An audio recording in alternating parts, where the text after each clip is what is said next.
Pass on कर रहा है मुश्किल पेपर के थ्रू। हाँ, हो सकता है, ये हो सकता है। मैं अक्सर कहता हूँ कि असल में बहुत कम लोग हैं जो डिटैच होके काम कर पाते हैं। जी। जैसे अगर मैं जिंदगी में, जैसे आपका एग्जांपल ले, आपका ब्रेकअप हुआ कुछ दिन पहले जैसा आपने बताया, अब आपके मन में दो बातें हो सकती हैं। आपको जितना मैं समझ रहा हूँ आपके मन में दूसरी बात ही होगी, लेकिन मैं एक समझाने के लिए कह रहा हूँ।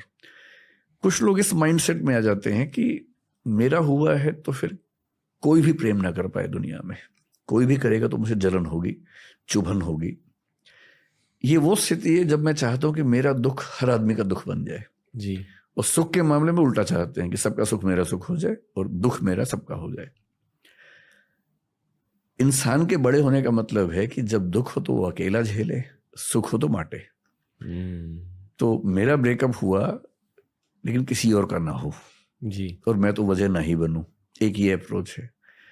यूपीएससी का कोई भी एग्जाम हो, मैंने कई एग्जामिनर्स को, क्योंकि मैं टीचिंग की दुनिया में हूं, डीयू में भी पढ़ाया मैंने कुछ समय तक, तो एकेडमिक्स के लोगों को जानता हूं। कम लोग हैं जो अपनी कुंठाओं से बाहर निकल पाते हैं। बहुत लोग इस कुंठा में, फ्रस्ट्रेशन में जिंदगी भर रहते हैं कि मैं जो नहीं कर पाया था कोई और कैसे कर लेगा। और ये सैडिज्म होता है जी। सबकी जिंदगी में दुख पैदा करना और उसको एंजॉय करना। जी। मेरे ख्याल से सबसे गहरी ट्रेनिंग एकेडमिक्स में, एजुकेशन में ये चाहिए कि एक कायदे का इंसान कैसे बना जाए और बिना सैडिस्ट हुए दूसरों की खुशी में थोड़ी अपनी खुशी तलाशने की आदत हमें पड़ जाए तो बेहतर है। एम्पैथी की ट्रेनिंग। एम्पैथी की ट्रेनिंग, एम्पैथी, जो शायद हमारे गुरुकुल्स में होता था। मैं बहुत श्योर नहीं हूँ, मुझे आइडिया है नहीं कि उसका क्या करिकुलम था, लेकिन एम्पैथी की ट्रेनिंग घरों में भी होती है। अगर पेरेंट्स की अंडरस्टैंडिंग ठीक होगी, पेरेंटिंग कैसी होनी चाहिए, तो एम्पैथी घर में भी सिखाते हैं। अगर दादाजी घर में हैं, दादी जी घर में हैं और बच्चों से कहते हैं कि उनके पैर दबाओ रोज रात को, अब इसको हो सकता है कोई वेस्ट के नजरिए से चाइल्ड लेबर कहे या चाइल्ड एक्सप्लॉयटेशन कहे, पर मेरी नजर में इससे बच्चा दो चीजें सीखता है। एक वो ह्यूमिलिटी सीखता है, विनम्रता सीखता है, और एक एम्पैथी सीखता है कि अगर मेरे दादाजी की टांगों में दर्द रहता है और मैं उनके पैर दबा रहा हूं, तो एक तो मैं आधा घंटा उनके साथ गुजार रहा हूं, दूसरा मुझे ये समझ आ रही है बात कि मेरा जीने का धर्म केवल मौज करना नहीं है, सेवा करना भी मेरे जीवन का एक हिस्सा है। और मैं उनके दर्द को नहीं बांटूंगा तो कौन बांटेगा। तो और एक विनम्रता, अगर जैसे मैं टीचर हूं, कई बच्चे मेरे पैर छूते, मैं अच्छा नहीं फील करता हूं, मैं उनको मना करता हूं, पर इरेस्पेक्टिव ऑफ दिस मैं ये बिलीव करता हूं कि पैर छूना अपने आप में एक बड़ा जरूरी कदम है, स्पेशली बच्चों के लिए। उनको झुकने की आदत रहनी चाहिए, और पैर में झुकना हम सिंबॉलिकली ये मानते कि आप व्यक्ति को सबसे ज्यादा सम्मान जो दे सकते हैं वो पैर छू के दे रहे हैं। और पेरेंट्स को कम से कम इतना सम्मान मिल जाना कि मेरा बच्चा मुझे अप्रिशिएट करता है, कम से कम थैंकफुल है, ग्रेटिट्यूड है, ये इमोशनल बॉन्डिंग ही तो है, एम्पैथी ही तो है। और इमोशनल इंटेलिजेंस का कंसेप्ट वेस्ट में 20-25 साल पहले आया, लेकिन ये तो अतीत में कब से चल रहा है। जब बुद्ध कह रहे थे कि करुणा ही है जो संसार को जोड़ती है, जब भवभूति उत्तर रामचरितमानस में एक और रस करुण एवह कह रहे हैं कि दुनिया में एक ही रस है, वो करुण रस है, तो ऐसा थोड़ा ना कि एम्पैथी की ट्रेनिंग पश्चिम से हमें सीखनी पड़ेगी। एम्पैथी तो अतीत में कितनी बार, वाल्मीकि हमारे संसार का पहला कवि, पहली बार कवि क्यों बना? क्रौंच पक्षी का जोड़ा खेल रहा था, एक शिकारी ने एक पक्षी को मार दिया, अब प्रेम में रत पक्षियों में से एक नीचे गिरा। वो जो मोमेंट है, उस मोमेंट में दुनिया का पहला कवि बना है। वेदना कितनी हुई होगी, पीड़ा कितनी हुई होगी। और उन्होंने तो लिखा, मां निषाद प्रतिष्ठाम तो मगवी शाश्वती समा, एक संस्कृत की पंक्ति आती है जहां से रामायण की शुरुआत होती है। इसी पर छायावाद के कवि ने, छायावाद 1918 to 1936, उसमें एक कवि ने लिखा, वियोगी होगा पहला कवि, आह से उपजा होगा गान, निकलकर आंखों से चुपचाप बही होगी कविता अनजान। पहली कविता तो आह से पैदा हुई होगी और आंखों से बही होगी। कविता लिखी थोड़ा ना जाती है, कविता तो बहती है आंखों से और जुबान से बहती है।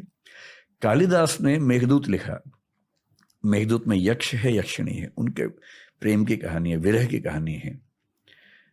और एक कवि है नागार्जुन, उन्होंने कालिदास पे लिखा और कहा कि एक पंक्ति आती है, अमल धवल गिरी के शिखरों पर प्रियवर तुम कब तक सोए थे, कालिदास सच सच बतलाना, रोया यक्ष के तुम रोए थे। यक्ष नहीं रोया था, यक्ष की आंखों से जो बह रहा है कालिदास तुम्हारे आंसू हैं। और नागार्जुन कवि कह रहे हैं कि मैं पहचान रहा हूं कि आंसू तुम्हारे हैं। और कवि होने में और लेखक होने में ऐसा होता है।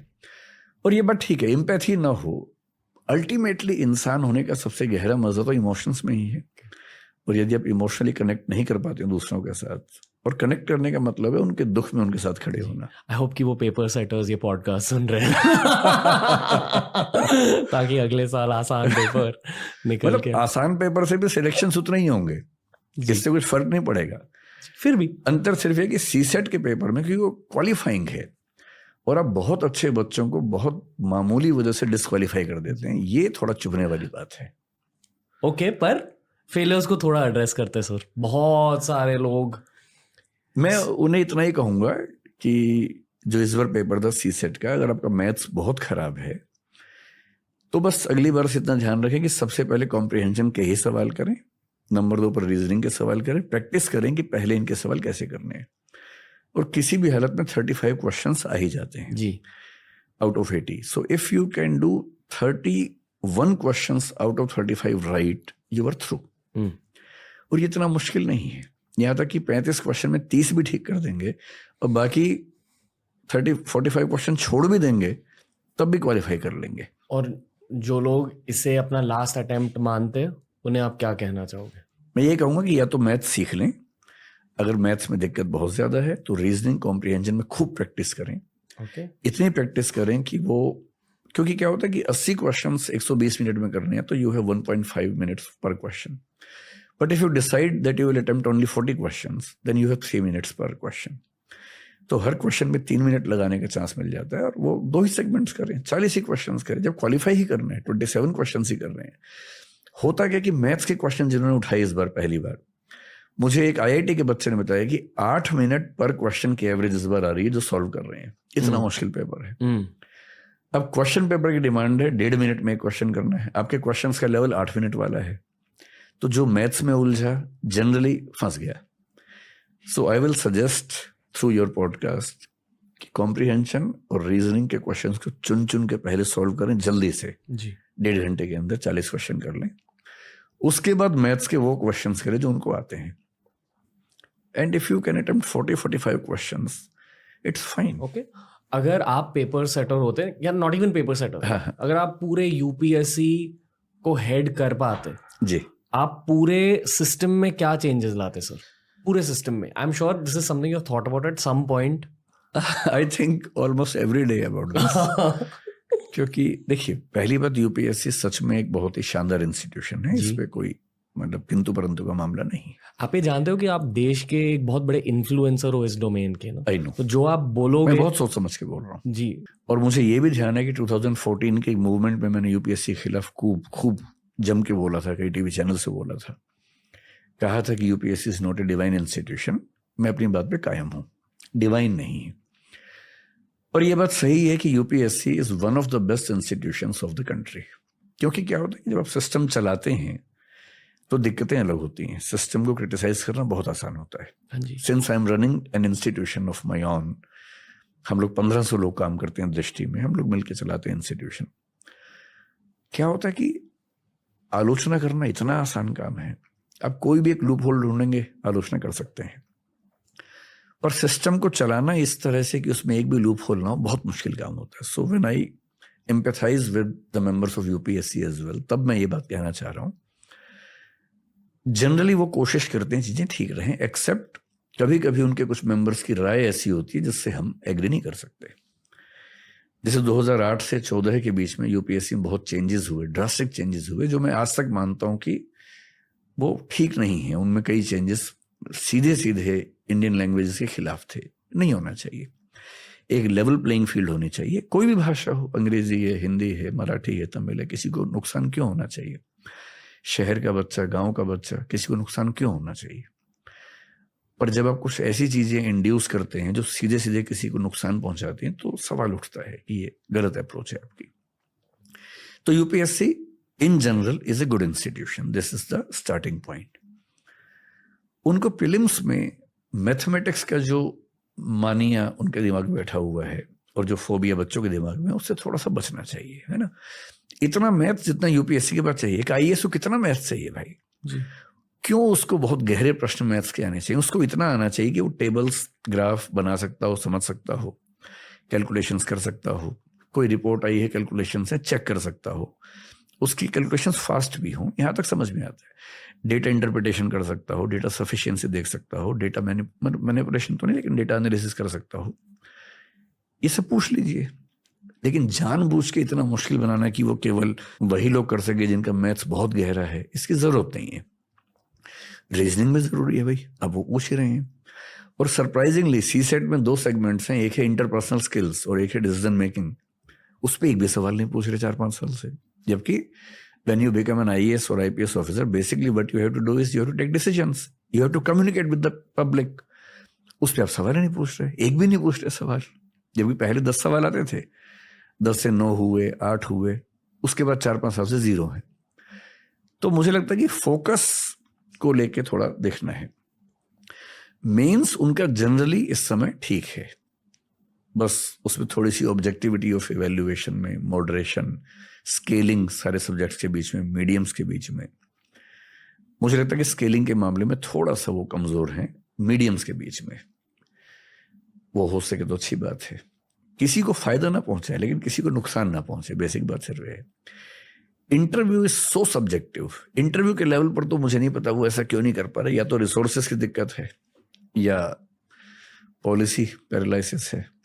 आप सोच के देखिए, इस बार जो बच्चे सिलेक्ट हुए हैं, मैं तो करीब 70-80-100 बच्चों को जानता हूं जो सिलेक्ट हुए हैं। कुछ पैनल्स हैं, 2 इंटरव्यू पैनल्स ऐसे थे, मैं नाम नहीं बोलूंगा उनका भी, उनमें जो गया उसकी जिंदगी खत्म हो गई, क्योंकि वो वही सैडिज्म है, पता नहीं क्या है, अपनी कोई कुंठाएं हैं, बच्चों को नंबर देते ही नहीं है जी। आप सोचिए कि 6-7 पैनल्स यूपीएससी में है इंटरव्यू के, उनमें से एक पैनल ऐसा है जिसमें एक बच्चे को एवरेज मार्क्स 170 का सब मिल रहे हैं, और एक अच्छा बच्चा वहां जाएगा तो मान लीजिए कि 190 ले लेगा, वही बच्चा गलती से दूसरे रूम में चला जाएगा तो 150 लेके आएगा। और 40 नंबर का डिफरेंस यूपीएससी का मतलब होता है कम से कम 400 रैंक का डिफरेंस। एक नंबर पे 10-10 रैंक होते हैं यूपीएससी में, इतना सब्जेक्टिव है।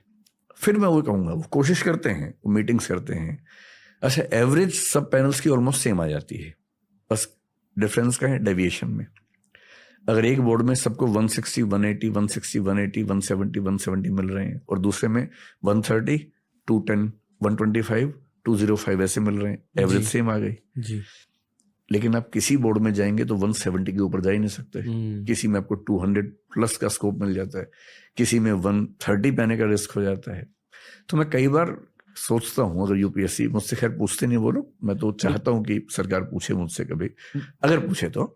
यहाँ जो मैं समझ रहा हूँ हाँ, वो ये है कि बहुत बड़ा ह्यूमन फैक्टर रहता है यहाँ। वो सिंपल सॉल्यूशन है।